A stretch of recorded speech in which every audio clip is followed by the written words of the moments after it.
Kenya's Gold. Wanasema kitu kimoja katika kila hatua dua. Bila shaka tumetua katika kipindi hiki tua taratibu kabisa kusanzuka kadi tama tufike tamati. Kuna mengi ambayo tumekuandalia kabisa. Itakuwa ni dakika 60 uchambuzi makala kuhusiana na kilimo. Popote ulipo, karibu sana katika kipindi hiki Ashirafu, kipindi kidedea taifa la Kenya. Ni kipindi ambacho kitakufunza mengi kabisa kuhusiana na kilimo, na naamini kwamba utakuwa radhi ukalipapo hapo ketikitako, kalamu yako, karatasi, andika, tekeleza baadaye. Tunakuenzi sana tangu wakati ule tulipoasisi kipindi hiki. Tunakusihi kila siku usikwende popote, kwa sababu wewe ni mwanafunzi wetu. Tunakuenzi sana, wewe ni tajika, na najua kwamba wewe utavishwa koja kila wakati unapoibuka mshindi. Na baadaye basi tunakusihi kabisa kule mwisho tutakuwepo na mtaalamu ambaye atazungumzia maziwa. Najua kitu kimoja, mara nyingi sote tukipata kula, hasa watu wanaotoka katika kabila ya Kalenjin, utasikiliza bila maziwa ugali au kwendi sawa kabisa. Lakini itakuwa raha kabisa tuketi papo hapo, utazungumzia mengi kabisa. Shikilia hiyo kalamu kwa sababu tunakuenzi, na naamini kwamba utasoma sana. Usikwende popote, usibonyeze kidubwashi chako, salia nasi kisimbuzi, shikilia runinga ya Citizen, kwa sababu hapa kweli ndo mambo yote. Tuende kazi, tazama makala yafuatayo ambayo tunazungumzia baada kuhusiana na ng'ombe.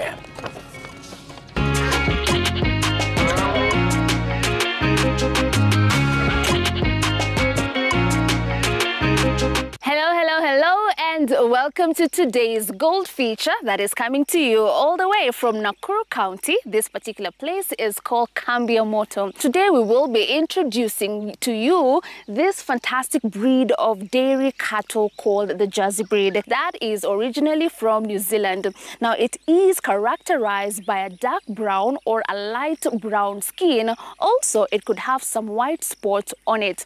To add on it, it also does have very unique eyes that go with it. Now on our feature today, we want to learn a lot more about the benefits of this particular breed. How do you take care of this breed? What climatic conditions favor this breed as well? To learn about that, we will be meeting our expert farmer of the day who will be shedding more light on this Jersey dairy breed. Come along with me. Let us meet our farmer of the day.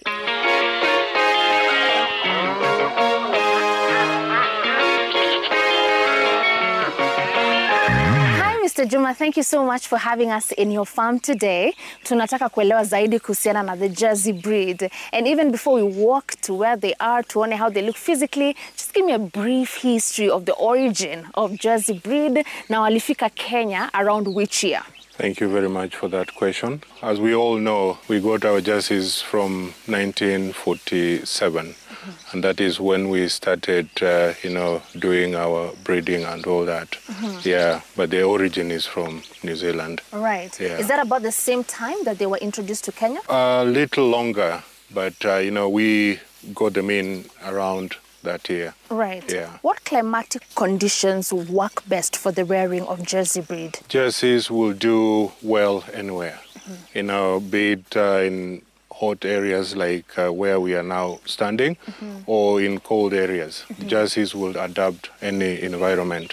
Yeah. What sort of temperament do Jersey breeds have? The Jerseys are actually docile animals, and they are friendly to everyone. What of their mothering abilities? Once they've calved down, we give them at least 12 hours to just be with their babies, and then we take the babies away. But they're so protective. To take a calf away from a cow that has calved is not that easy, because they want to protect their cows. Right. Yeah. And the mortality rates during the calving process, is that something you deal with this breed?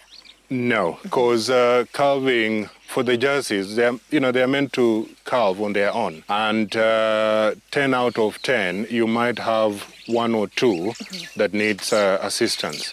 And because of their size and, what they're carrying, they are able to just do everything by themselves. Right. Yeah. Expound slightly on what you mean when you say they're supposed to calve on their own, and maybe you can compare with other breeds who probably do not have that same quality. When a cow has been pregnant and through the period to now calving time, they should be able to just do it by themselves. You don't serve a cow expecting to be helping that cow to calve down. Basically, they should calve on their own.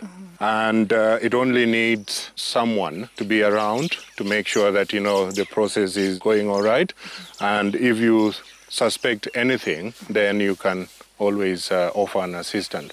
But I guarantee you won't have to do it because they will do it by themselves. Right. Yeah. Let us talk about the physical characteristics of a Jersey and any other unique features that they do have that make them stand out from other breeds. The Jerseys are small in size. When you look at one of our Jerseys here, they're small in body size in comparison to other breeds. And when you look at their eye, everybody says they've got big eyes.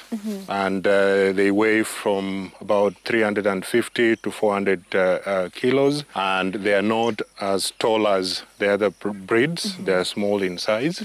Yeah. Right. Yeah. And that's at maturity level. Yes, right. please. Please Yeah. talk to us about the breeds that you have crossed and also what was the reason for doing that. We have these crosses, and these are crossbreed from Jersey to Frisian. We had a few Frisians some years back, and the reason of getting the Frisians was just the volumes. So when we got a processor who recognizes quality, we decided to phase out the Frisians. And before we did that, we had started putting Jersey semen into the Frisians. And then we didn't get a black and white, but is basically black, which is a crossbreed. And then again, into that crossbreed, you put a Jersey semen, you start now getting something that is a bit brown. The brown is now what we call foundation. In that foundation, you put another Jersey semen, now you're coming out with a pure breed. So after how many generations are you able to come up with a pure Jersey breed? The fourth generation is a pure Jersey breed. Right. Also, I've noticed in your farm you have the females only, and I believe that's what you're aiming for. How do you achieve that with artificial insemination? We have the sexed semen, we have the conventional. So since we are looking at females, we go for sexed semen. We do get bulls sometimes, but we know what to do with the bulls. But basically, we need females. So we do a lot of serving with sexed semen. Great. Yeah. Take us through the maintenance and the care that you give your Jerseys to ensure that they are in good shape, in good condition, and also their production is at optimum level. Because we are in business. And if you are in business, you definitely need to be up all the time to make sure that, whatever that you're doing is actually paying. And I can't say that dairy pays, but, we are trying to survive. A Jersey cow, like we human beings, we need to sleep in a comfortable place. We need to eat well and all the rest. Same as cows. We drink milk from the cows. And how do we make sure that, the milk that we are drinking, we've helped that cow to produce that milk that we want to drink by providing good environment to that animal and making sure that the cow is happy, she's being well looked after, feed-wise, and then in case of any diseases, you are there to make sure that, you get it sorted so that the cow is back to producing. Talk to us about the infrastructure, where they live, and what do you do to ensure that they are staying in a comfortable place? We will say there's nothing much comfortable than what God has provided. We've got plenty of trees. We don't have structures for housing our cows. We only do that for the young ones. But for the mature cows, they live outside. This is natural. And out here, they are free. They can walk anywhere they want to go. But to confine them in a place, you are not giving them that freedom of movement. They need to move around. They need to graze on what they want. And in the shed, you're just taking the food to the animal. Out here, they are free. And that is what we like with our jerseys. Right. Yeah. Is there any particular effort that you put in the infrastructure for the young ones? For the young ones, we have to make sure from after they've left their mothers, that is after 12 hours, they are put in a pen for at least 2.5 months. In that pen, they'll be fed, as in given milk, pellets, hay, water, and dehoning, of course, everything for 2.5 months, and then we wean them. So after weaning, they are now going to a different stage. Because when you look at them when they are still in the pen, and a week or two when they are out, they look slightly different because the environment inside and the environment outside has changed. So they also change with the climate and all that. Right. Yeah. So after how many months are now the calves introduced to the outside world, away from the pen? 3 months. Okay. Yeah. So when I look at your animals, they're also very clean. Talk to us about how you maintain such high level of hygiene on your Jersey cows. Thank you for that. I'm glad that you've recognized that.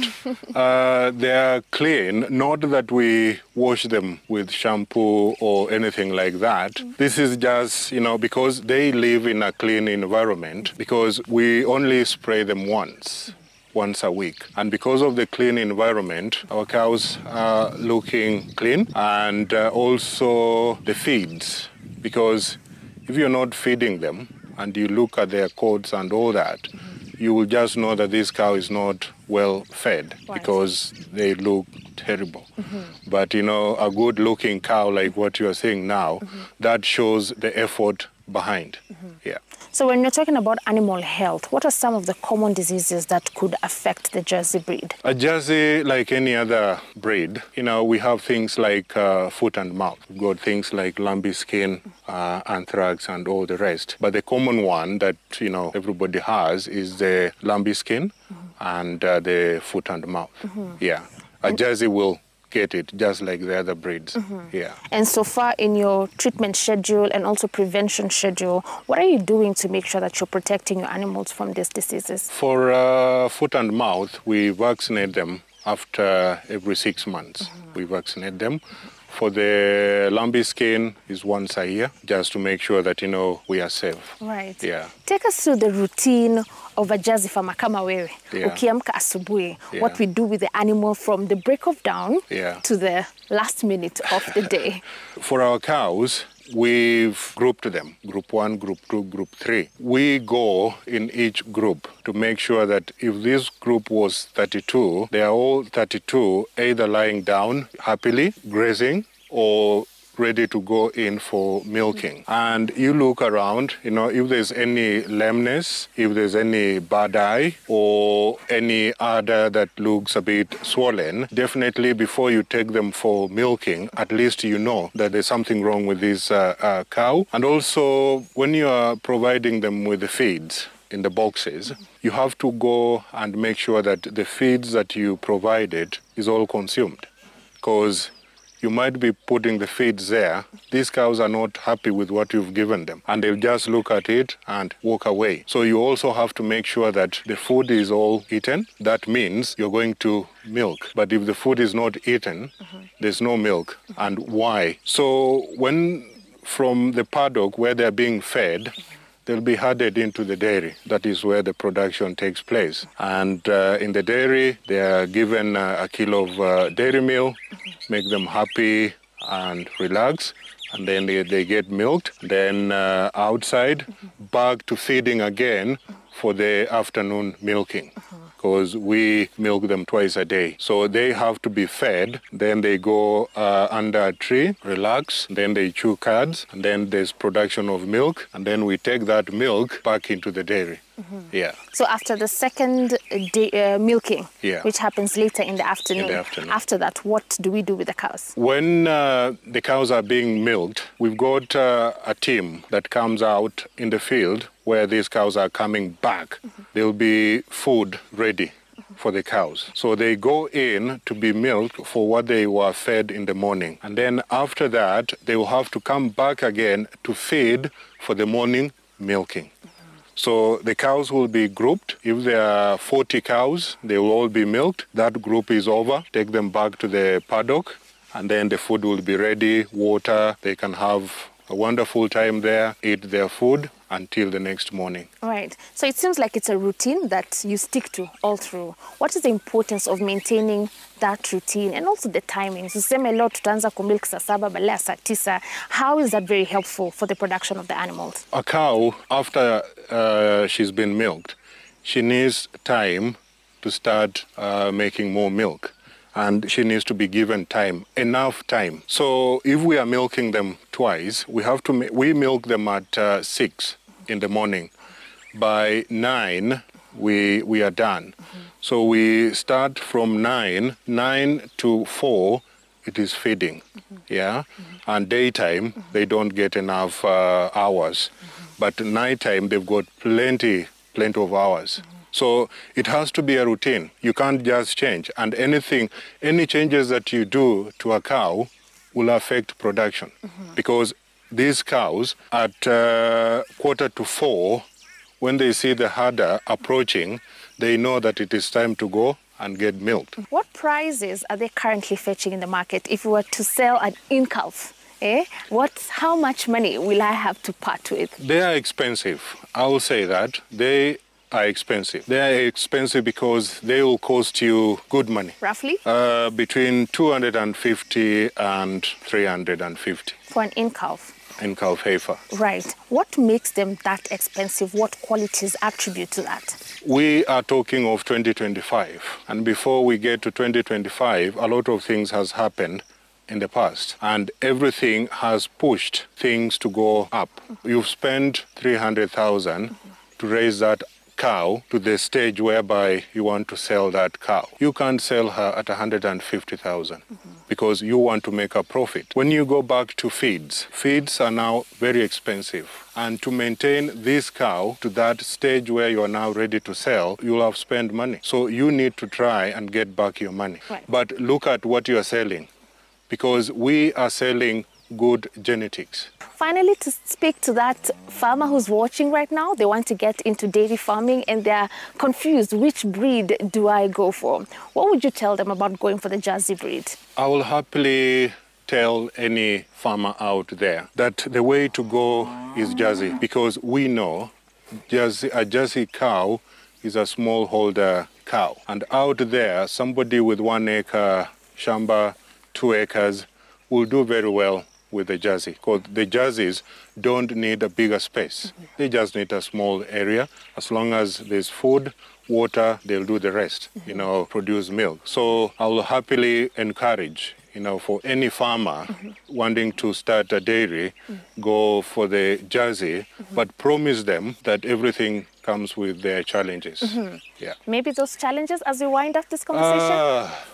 There are so many things. If we start talking about them now, it will take us the whole day. Give me the key one. The key one that you think every farmer needs to be prepared for when they get into Jersey farming. First of all, you need to make sure before you bring in a Jersey or before you spend your money, make sure you have clean water, you have the structure, because you'll be buying a Jersey because you want milk. So you have to build your dairy and make sure that you've got enough feeds for that particular cow.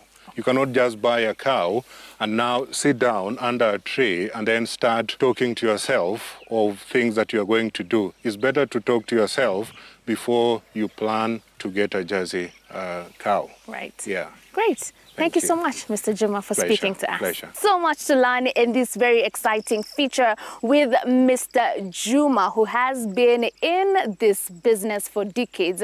We came here with the intention of learning what are the benefits of keeping the Jersey breed. And we come out of this farm with books full of notes, learning that this particular breed can survive on little food and at the end of the day can still provide quality milk that is rich in butterfat. Thank you so much for watching our feature, but just keep it Kenya's Gold, as we are going to be educating you on all matters dairy farming. Anything you need to know will be highlighted right here on Kenya's Gold.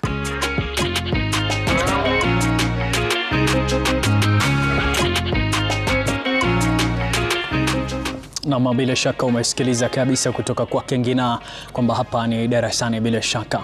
Na kile kikubwa ambacho nimependa sana kuhusiana na aina huyu wa ng'ombe wa maziwa ni kwamba hauhitaji kuwa na vyakula vingi sana katika shamba lako, kwa sababu itakuwa rahisi sana wakuzi. Unahitaji kidogo tu, shughuli yako taratibu kamilishe. Awamu kubwa ni kwamba utapata maziwa yako kwa njia iliyo sawa kabisa, bora tu watunze vilivyo, kwa sababu bila wewe kama mkulima basi yule ng'ombe atatatarika sana. Bila shaka hapa ni Kenya's Gold, kipindi ambacho ni kidedea, ni Ashirafu taifa la Kenya. Tunakwenda mapumzikoni kidunya, tukirejea basi tutaketi na bingwa moja anakwenda kwa jina la Kibet. Yeye anatoka katika sehemu moja tunaita KDB, lakini nitakufahamisha tunamaanisha nini kwa urefu kabisa. Utaketi hapo kwa sababu tunahitaji wewe ufahamu, usome sana kuhusiana na usafi wa maziwa katika shamba lako. Ukikama maziwa, angalia kiwele chake kinakwenda namna gani, utakuwa unamuumiza. Bila shaka yote hayo tutazungumzia, usikwende popote, usibonyeze kidubwashi chako, salia na sisi.